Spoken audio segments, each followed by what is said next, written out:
तो दोस्तों the boys का सीजन 4 आ चुका है और इसके शुरू के 3 एपिसोड्स एक साथ रिलीज कर दिए गए हैं जिन्हें मैं इसी वीडियो में एक्सप्लेन करने वाला हूं। तो चलिए जानते हैं द बॉयज की आगे की कहानी को बिना किसी देरी के। एपिसोड नंबर 1 की शुरुआत होती है विक्टोरिया न्यूमैन के इलेक्शन कैंपेन से, जहां वो भाषण देने आई थी। इस इवेंट में द बॉयज चोरी चुपके घुस आए थे क्योंकि वो विक्टोरिया को मारना चाहते हैं। वहीं बूचर की हालत खराब है, पिछले सीजन में टेम्पवी लेने की वजह से उसका दिमाग सड़ गया है, इसलिए बॉयज बूचर को मिशन से दूर रहने की सलाह देते हैं। इसके बाद हम होमलैंडर को देखते हैं जो कि बाथरूम में मूत रहा था। होमलैंडर को अपना एक सफेद बाल मिलता है जो देख उसे बहुत बुरा लगता है। होमलैंडर खुद को गॉड समझता है लेकिन उसकी उम्र भी बाकी इंसानों की तरफ बढ़ रही थी। ये जानकर होमलैंडर को डर लगने लगता है। इसके बाद होमलैंडर अपने बेटे रायन के साथ बिना बुलाए बाराती जैसे विक्टोरिया के इवेंट पर पहुंच जाता है। विक्टोरिया को ये पसंद नहीं आता क्योंकि होमलैंडर के ऊपर ऑलरेडी एक मर्डर केस चल रहा था। वहीं होमलैंडर को देखकर द बॉयज की भी फट जाती है। अब अपने सौतेले बेटे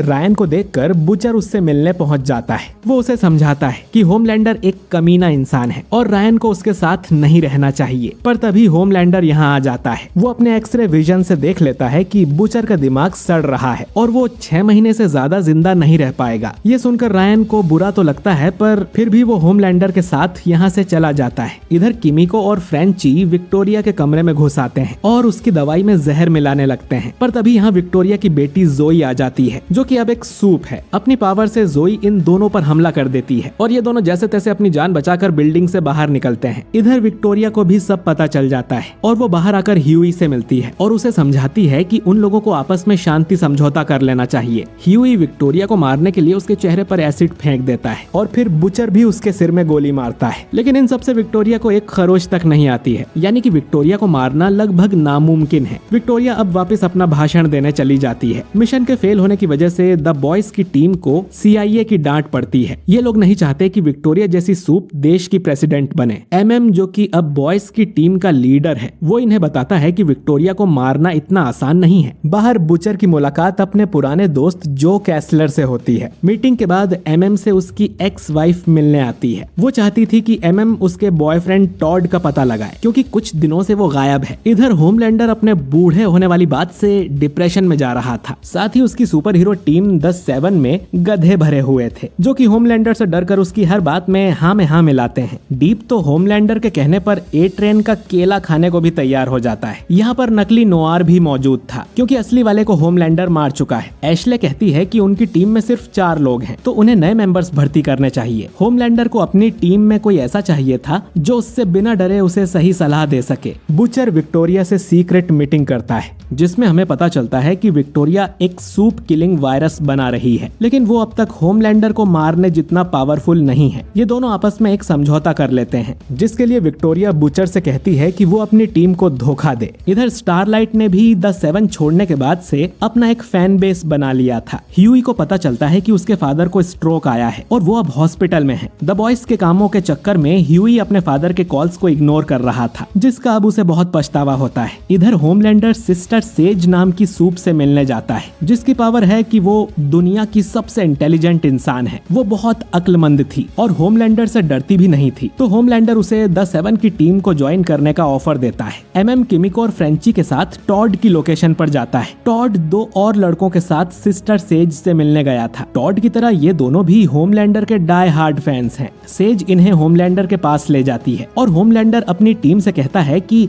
वो एक बैट से इन तीनों फैंस को मार दे। उसकी टीम ऐसा ही करती है और तीनों को बेरहमी से मार दिया जाता है। काम होने के बाद होमलैंडर यहाँ से चला जाता है पर उसे जाते हुए MM देख लेता है। होमलैंडर यहाँ से सीधा कोर्ट जाता है क्योंकि आज उसके मर्डर केस का फैसला होना था। कोर्ट के बाहर होमलैंडर और स्टारलाइट के सपोर्टर्स ने भीड़ लगाई हुई थी। कोर्ट होमलैंडर से एक A से लिखवाकर उसे बाइज्जत बरी कर देती है। से जब इस भीड़ के अंदर आकर होमलैंडर और स्टारलाइट के फैंस को आपस में भड़का देती है जिससे यहाँ पर मारामारी शुरू हो जाती है। अब इसी बीच ए ट्रेन अपनी सुपर स्पीड से टॉड और उन बाकी दोनों फैंस की लाश को कोर्ट के बाहर छोड़ आता है जिससे ऐसा लगे कि स्टारलाइट के फैंस ने होमलैंडर के फैंस को जान से मार दिया। इससे स्टारलाइट की काफी बदनामी होती है पर MM जानता था कि असल में क्या हुआ। होमलैंडर अपनी जीत पर सेलिब्रेट करने लगता है पर रायन ये बोलकर उसका मूड खराब कर देता है कि कि वो नहीं चाहता कि बुचर मारा जाए। इधर बुचर को अपनी मरी हुई वाइफ का भ्रम होता है, जो उसे समझाती है कि वो अपनी टीम को धोखा ना दे और सही तरीके से रायन को होमलैंडर के चंगुल से छुड़ाए। अगले दिन बुचर अपनी टीम को बता देता है कि वो कुछ ही दिनों का मेहमान है। ये बात अब तक छुपाने के लिए एमएम उसे लात मारकर टीम से बाहर कर देता है और खुद सिस्टर सेज का पीछा करने का प्लान बनाता है। इधर होमलैंडर अपने बेटे रायन को भी अपनी तरह वर्ल्ड फेमस सुपर हीरो बनाना चाहता था और वो उसके पहले मिशन की स्क्रिप्ट भी बना लेते हैं। रायन को पता चलता है कि ये लोग सच में किसी की जान नहीं बचाते, बल्कि सब कुछ पहले ही प्लान्ड होता है और जिन क्रिमिनल्स को ये मारते हैं वो असल में स्टंटमैन होते हैं। फिर ये लोग रायन की प्रैक्टिस करवाने लगते हैं कि एक चोर बैंक को लूटकर एक लड़की को होस्टेज बना लेगा। फिर एंट्री होगी रायन की, जो कि उस चोर को धक्का मार के दूर फेंक देगा। वहीं होमलैंडर को अपने ही बेटे से जलन होने लगती है कि वो कहीं उससे भी ज्यादा फेमस ना हो जाए। द बॉयज ट्रूथ कॉन नाम के इवेंट पर जाते हैं, जहां बुचर पहले से ही मौजूद था। ये लोग यहाँ सिस्टर सेज पर नजर रखने आए थे, जो कि फायर क्रैकर नाम की सूप को द 7 में भर्ती कराना चाहती थी, क्योंकि वो प्रोपोगेंडा फैलाने में माहिर है और वो स्टारलाइट से तो बहुत नफरत करती है। इधर ए ट्रेन को अपने किए पर बहुत पछतावा हो रहा था, इसीलिए वो ह्यूई और स्टारलाइट को एक पेन ड्राइव देता है, जिसमें ये सबूत था कि वो तीनों फैंस अपनी मौत के टाइम पर कोर्ट के सामने थे ही नहीं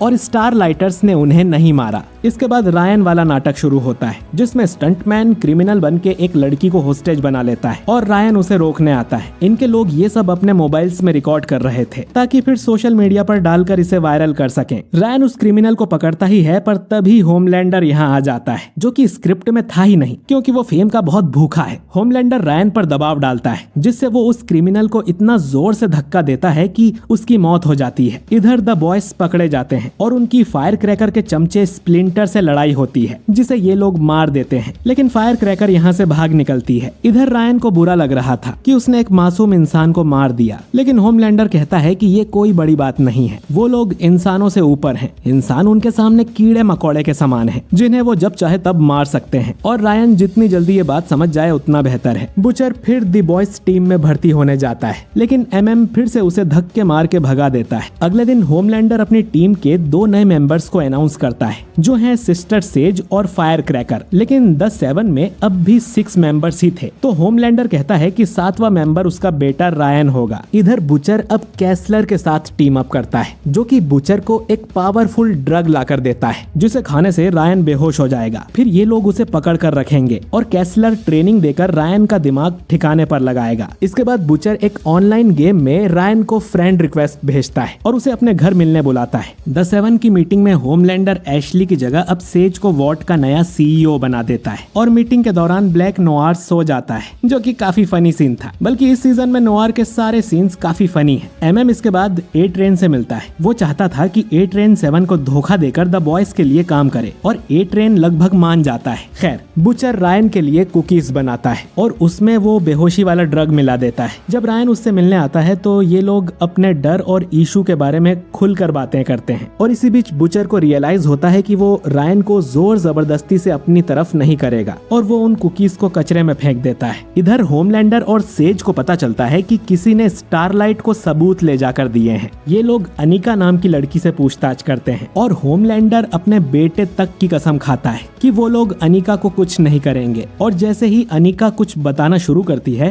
होमलैंडर लेजर मार के उसके सिर में छेद कर देता है। स्टारलाइट फिर फायर क्रैकर से मिलने जाती है कि आखिर वो स्टारलाइट से इतनी नफरत क्यों करती है और फायर क्रैकर बताती है कि बचपन में उन दोनों ने एक ब्यूटी कंपटीशन में हिस्सा लिया था। ये दोनों फाइनल्स में थी। तब स्टारलाइट ने ऐसी अफवाह फैला दी थी कि फायर क्रैकर जीतने के लिए जजेस के साथ सोती है, जिससे फायर क्रैकर की बहुत बदनामी हुई थी। स्टारलाइट उससे माफी मांगती है क्योंकि तब वो बहुत छोटी और नादान थी, लेकिन फायर क्रैकर अब स्टारलाइट का असली चेहरा पूरी दुनिया को दिखाएगी। इधर एमएम और ह्यूई एक स्टेडियम में आए हुए थे जहां वॉट ऑन आइस की रिहर्सल चल रही थी। यहाँ पर होमलैंडर और विक्टोरिया की मीटिंग होने वाली है और ये बात ए ट्रेन ने ही इन्हें बताई थी। होमलैंडर यहाँ सेज के साथ विक्टोरिया से मिलने आता है। ये लोग चाहते थे कि नेता बनने के बाद विक्टोरिया सारे फैसले सूप्स के हक में करे। वो ऐसी हर आवाज को कुचल दे जो कि सूप्स के खिलाफ हो। हर शहर में एक सूप रखा जाए जिसके पास पुलिस से भी ज्यादा अधिकार होंगे और जब वो प्रेसिडेंट बन जाएगी तब वो गर्व से दुनिया को बताएगी कि वो भी एक सूप है। ये सब बातें ह्यूई ऊपर से सुन रहा था, लेकिन तभी उसका पसीना होमलैंडर के कंधे पर आकर गिरता है, जिसे सूंघते ही होमलैंडर समझ जाता है कि ये ह्यूई का पसीना है और वो उसे लेजर से मारने की कोशिश करता है। गलती से वो रिहर्सल कर रही एक डांसर को बीच में से काट देता है। ह्यूई फिर अचानक ही यहाँ से गायब हो जाता है क्योंकि ए ट्रेन ने अपनी सुपर स्पीड से ह्यूई को वहाँ से निकाल लिया था। दूसरी तरफ कैसलर बुचर को डांट लगाता है कि उसने रायन को बेहोश क्यों नहीं किया, जिस पर बुचर कहता है कि रायन खुद से ही उनके पास आ जाएगा। वहीं कैसलर को लगता है कि शायद रायन ही है जो कि होमलैंडर को मार सकता है, इसीलिए उन्हें जल्दी रायन को ट्रेन करना पड़ेगा। अगर वो अपने बाप की तरह कमीना बन गया तो दुनिया बर्बाद हो जाएगी। इधर होमलैंडर को पता चल जाता है कि रायन बुचर से मिलने गया था। वो रायन पर बहुत गुस्सा करता है कि यहाँ पर उसके पास सब कुछ है, फिर भी वो उस भिखारी से मिलने क्यों जाता है। होमलैंडर को फिर मेंटल ब्रेकडाउन होने लगता है और आईने में वो अपनी 3 परछाइयों को देखता है जो उसे अलग अलग सलाह दे रहे थे। सबसे ऊपर वाली परछाई होमलैंडर से कहता है कि उसे अपनी इंसानियत को पूरी तरह से खत्म करना होगा और सब कुछ शुरू से शुरू करना होगा। और एपिसोड नंबर 3 यहीं पर खत्म हो जाता है। तो दोस्तों अगले एपिसोड्स में शायद हमें होमलैंडर की ओरिजिन देखने को मिलेगी। आपको ये सीजन अभी तक कैसा लगा कमेंट करके जरूर बताइए। और अगर आप चाहते हैं कि मैं द बॉयज के अगले एपिसोड्स भी एक्सप्लेन करूं तो कमेंट बॉक्स में यस जरूर टाइप करें। बाकी वीडियो अच्छा लगा हो तो इसे लाइक और शेयर कीजिए और अगर आप हमारे चैनल वाइपर मूवी एक्सप्लेन पर नए हैं तो हमारे चैनल को सब्सक्राइब करके बेल आइकन जरूर दबाइए। मैं मिलता हूं आपसे बहुत ही जल्द अगले वीडियो के साथ। शुक्रिया।